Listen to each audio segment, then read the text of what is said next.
Hey everyone out there in the world, my name's Laura Young and I'm the director of Diddy Zek, which is my 25-minute short film based in South Africa but shot here in Melbourne. I've got a few questions from you guys all over the world and I'm just going to answer three of them. First question is, how did you go about finding the perfect actors for the roles? From Kay Dawson. Um, Well, it sort of starts out with a website called Filmnet. There's Star Now and AT2 for a lot of Australians, which is sort of based everywhere else. Otherwise, you call agents and whatnot. But in reference to the actors that are in my film, Wendy Boss, who plays Stacey Morgan, the girlfriend of our lead character, she's a friend of mine, but I met her through the last film that I was on, and she blew me away with her performance, and I thought the character of Stacey was perfect for her. Joanne Redfern, who in general is a fantastic person to be around, fantastic actress. She came to me. I think she found an ad somewhere for actors that I was looking for actors, and she emailed me and we had a bit of an online conversation about the film. She came in, auditioned, completely awesome. She was great. Ben Ridgewell, who plays Leland Valance, the head pack, the leader of the pack, he came through not Star Now, AT2. Once again, brilliant actor who's highly underrated. He's great. Jeremy Cooley, who seems to be in anything and everything, which is great. It's awesome. He's getting out there. He's definitely a person who has been around for a while in the acting industry.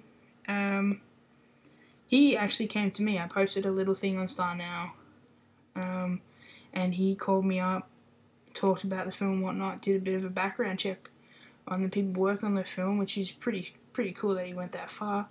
Good thing is got all good reviews. And he was really interested in playing the Sergeant character, Sergeant Kenny.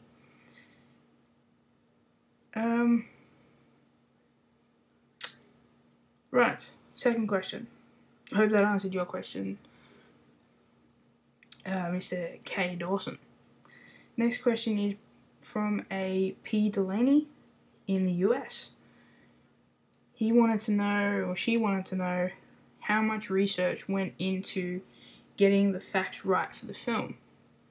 Now, I can honestly say many months have been spent on the research of Diddy Zek, to the point where the research started in 2009 when I was still editing my last film, Inner Eyes, and the research began then. I received a text message from a friend of mine. Well, not a friend of mine, sorry, from a news broadcaster saying that all this stuff's happening in South Africa. And from then and there, my research continued every day. I was looking up facts and figures and who did what and why it was happening. I was looking at documentaries. I was looking at other films that had the same themes and all that kind of stuff. So, like any film, there should be to be honest, a shitload amount of research going into a film. And actually researching for this film was disturbing at the same time as fun, and it broadened my horizons of what was happening in the world. Of course, up until I got that text message, I had no idea that this was happening, and going out into the world and asking a few people, they too had no idea. So I'm hoping this film can educate a few people. So I hope that answers your question. And finally, what was your inspiration to make the film? From a T. Jenkins. Now, just like the previous question, I received a text message about it. But the main inspiration, once I found out about it, the main inspiration was the fact that my background is South African, and my family have been caught up in things like this. Unfortunately, it's not abnormal for a woman of the family to be raped or abused sexually. in South Africa, and it's quite daunting to think that. Just to think about you pretty much are the only one in your family that was able to get out of something like that because you were born in a different country.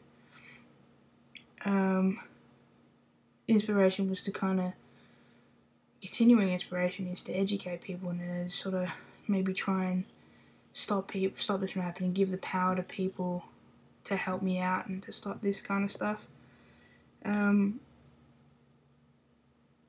I believe that whatever you do, you should have an inspiration, and whether or not that comes from within you or from something around you or from reading something, regardless, you should always have an inspiration. So I hope that answered your question. And yeah, so please check out www.wix.com/youngfp/dit-is-ek. It's on the bottom of the screen there. Otherwise, head on to www.indiegogo.com/thisisme-2, which is also on the screen there. And I hope that answers your questions. So good night and good luck.